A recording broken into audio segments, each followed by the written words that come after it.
Main event time now. We are going up to the featherweight division. Alex Volkanovski, the featherweight champion, he's going to be making another defense of his belt. It's not against the man that a lot of people thought it was going to be, though. It's going up against the Korean Zombie, the number 4 seed. The betting odds for this one, Alex Volkanovski, you can get him as a minus 450 favorite. Korean Zombie comes in at plus 325. The INC poll right now, Volkanovski 80%, Korean Zombie 20%. So let us go back to January of this year. We received the news that Max Holloway, unfortunately, has to pull out of his title fight with Alex Volkanovski. And a number of the top featherweight fighters all throw their name into the hat saying, I want this title fight. Did the UFC make the right call going with Korean Zombie? Because there were 5 names really doing the rounds, which was him, Yair Rodriguez, Josh Emmett, Arnold Allen, and Giga Chikadze. Obviously, this was pre-Calvin Kattar. Did the UFC make the right call going with Korean Zombie? Hell no. I think it's crazy, honestly, that they chose Zombie. He's on a 1-fight winning streak. I'm trying to think. He did beat Moicano. He did beat Frankie Edgar in 2019, but he got demolished over 5 rounds by Brian Ortega.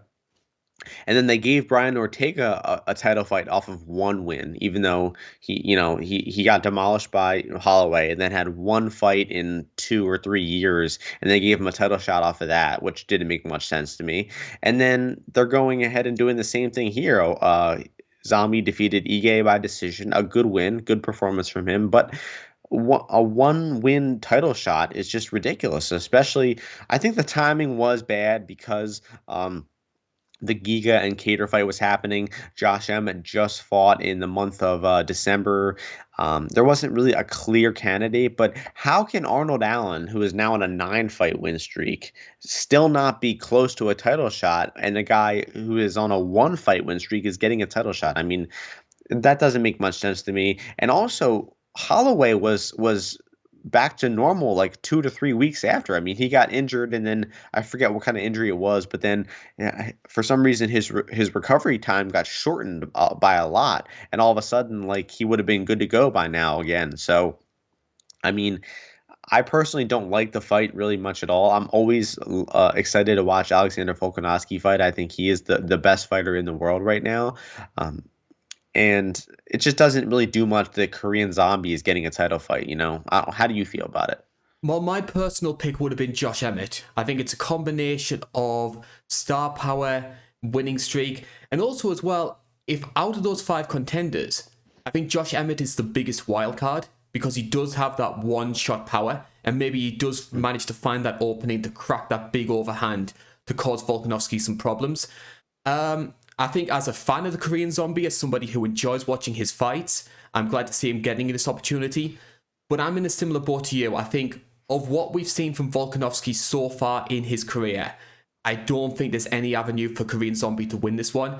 I hate to say it, it sort of reminds me a little bit of when Bisping fought Rockhold. Now, obviously, Bisping upset the odds, but it's sort of like that sort of journeyman veteran fighter who sort of falls into this big opportunity. Maybe he does get it done. Maybe he does get that big feel-good moment, but I see this fight playing out the way that most people thought Bisping versus Rockhold was going to.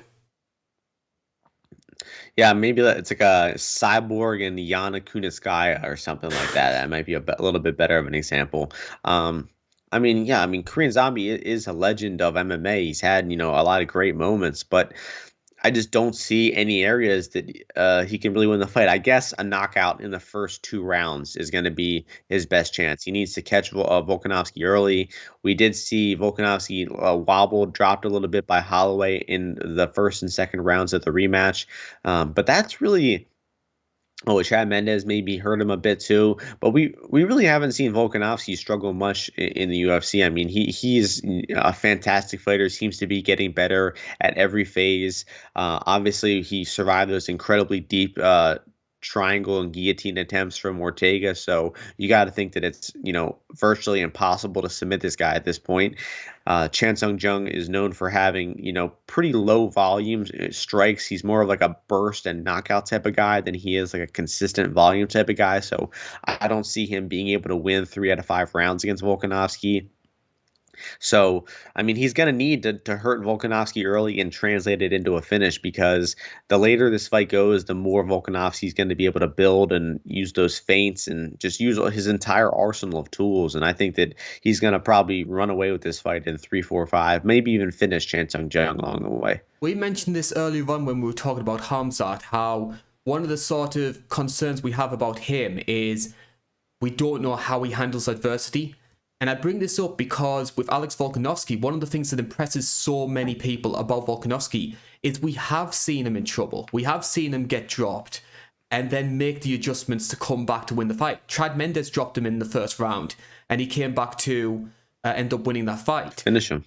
Yeah, he finished him. And then with Brian Ortega, we saw him faced a lot of issues. Obviously, Ortega got a number of submission attempts. He powered through them and was able to win the fight.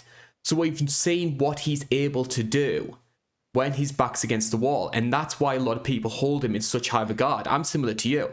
I think he's... It's between him and Kamaru Usman for the pound-for-pound best fighter in the world. It's 1A and 1B for me. Yeah, I mean, obviously, your rankings are arbitrary, but I think that. Oh, not you personally. I mean, everyone's individual rankings are arbitrary. But I thought Kamaru took a step down against Colby. I didn't think that the fighter who beat Colby looked like the best fighter in the world. While Volkanovski, the guy who beat Ortega, just looked comprehensively amazing in all areas. I mean, boxing, submission, defense. Cardio, his ability to win rounds and his output is just amazing. And also, you're talking about adversity. The man was down 2-0 to Max Holloway. Who is losing 2 rounds to nothing against Max Holloway and comes back to win them? I mean, that's just an incredibly impressive feat on its own. And I love watching Volkanovski fight. I'm really excited for the fight. Even though I don't think the matchup will be that much very competitive. I don't think Zombie necessarily deserves the opportunity, but I still think it's going to be entertaining. I can't imagine this fight not being entertaining, right? It seems virtually impossible for not to have some drama and excitement, and hopefully we get a finish here too, because Volkanovski definitely looked like he could have finished Ortega at several moments of that fight. Herb Dean was, hesitant to pull the trigger on the stoppage as always, but I think we're going to see, Volkanovski pour it on and get like a 3rd or 4th round TKO here. What's your pick? I'm going to go 4th round, and I'm going to see it very similar to you. I think the Korean Zombie is more than capable of causing problems, landing a few good shots, but I think that Volkanovski's output is so much higher because Zombie these days is much more of a counter striker. I think a lot of people see the sort of wars with Leonard Garcia, George Roop, that sort of thing, and think that he's sort of this wild brawling type. He's very much a counter striker these days. So I can see Volkanovski piling on a lot of output, and eventually that output waning on Zombie, and sort of like up against the fence. Herb Dean steps in, Volkanovski wins the fight. We seem to be giving Zombie a lot of discredit on this preview. If there are any sort of big strengths that the Zombie does have that you can point to and say, this is how he won the fight, what would you look at? I guess just like one punch power. Volkanovski's not really known for, causing a lot of knockdowns or, knocking people out with his hands.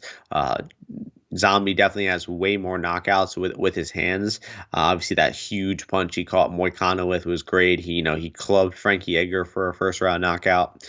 Dennis Bermudez, nasty uppercut knockout. So I think it's gonna have to be like an early big punch that stuns Volkanovski.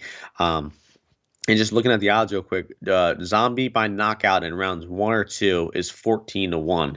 So that's the way I would play him if you have to do it, because if the fight gets to round 3, I think that Chan Sung Jung's chances are, less than 5% at that point. So he's got a small window to get it done, to hurt Volkanovski, to catch him early. But outside of that, I don't see him having a chance. I'm in the same boat. And going back to Volkanovski, we'll probably make this sort of like the last comment before we start wrapping things up and moving on to the viewer questions. If Alex Volkanovski was to win this fight, he would be on a 21 fight winning streak, dating back to 2013, and having never lost as a featherweight. His only loss in his career came when he was fighting at welterweight.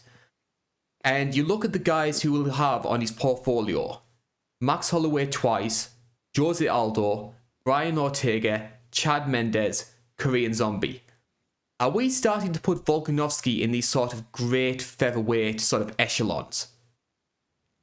Oh, for sure. He's got to be already up there. I mean, you don't beat Max Holloway two times without being, a tremendous fighter.